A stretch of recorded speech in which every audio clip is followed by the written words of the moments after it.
In this video, we're going to talk about sketching a negative quadratic graph. So in our example, we're going to have y equals 12x minus 20 minus x squared. So this particular one, we're looking at when we've got a negative coefficient of our x squared term. So like we did with the positive one, there's three things we need to know before we can sketch it. The first one is our roots. The way we're going to do that is by using the quadratic formula or factorizing. The next thing we need to know is the y-intercept. The third thing we need to know is our turning point. So we're going to start off by factorizing this graph to find its roots. Now I'm going to be quite cheeky here, and to make it easier on myself, I'm going to pull out just a negative factor. So minus x squared is going to become a positive x squared. The 12x is going to be minus 12x, and the minus 20 is going to be a plus.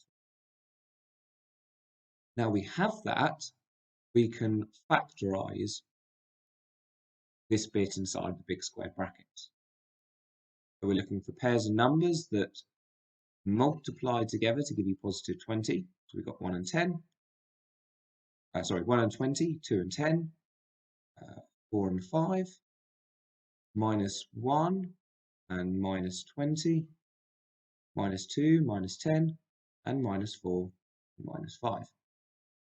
Which pair adds together to give you minus 12,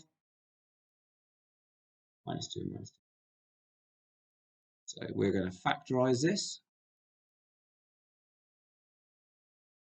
We can get rid of the big square brackets now because we've got everything else in brackets. So x minus 2 and x minus 10.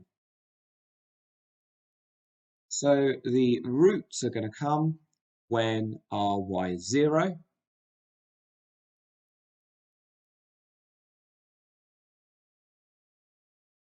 So our solutions are going to be x equals 2, x equals 2. So those are our two roots. The next thing we need to know is the y-intercept. Well, straight away we can see our y-intercept is minus 20. And then the final thing we need to know is the turning points. So our graph was y equals 12x minus 20 minus x squared. I'm just going to regroup things together to make life a little bit easier. I'm going to still pull out the minus x squared to the front. And I'm going to be cheeky again and pull out a negative power from just the first two terms. Because this is the bit here that we're going to factorize into a square bracket. We'll have the minus there. We half coefficient at the x, be minus 6, and square all of that.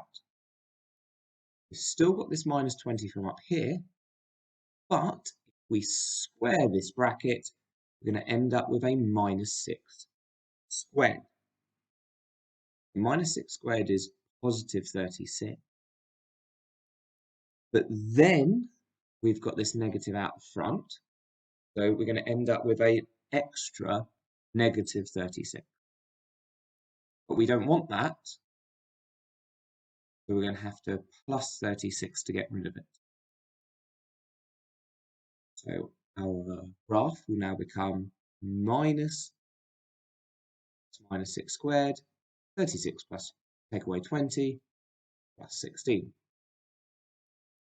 So this is a negative quadratic, so it's going to look like this. We want when it turns from going up to going down, we're going to look for the maximum point. Now, because we've got this negative out the front, the maximum point is when this bracket is the smallest. So when this bracket is the smallest is when it's going to be 0. Because it's squared, we can't have it as negative. So we're going to have to look for when this is 0. So what value of x gives us this bit as 0? X equals 6. Now, if this whole bit here is 0, what does y equal? Y equals 16. So our turning point is going to be 6, 16. So now we can sketch this graph.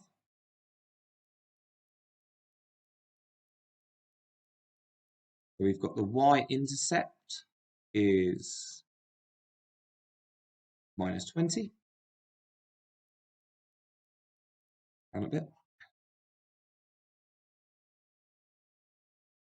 We've got minus 20. Our roots were 2 and 10.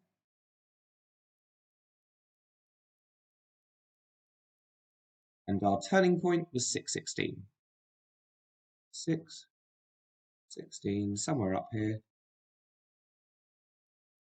We need to join those points up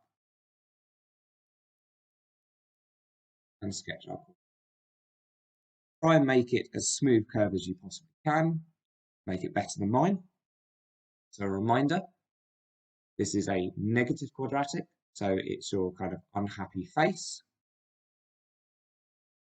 We needed to find 3 things, which were the roots, the y-intercept, and the turning point.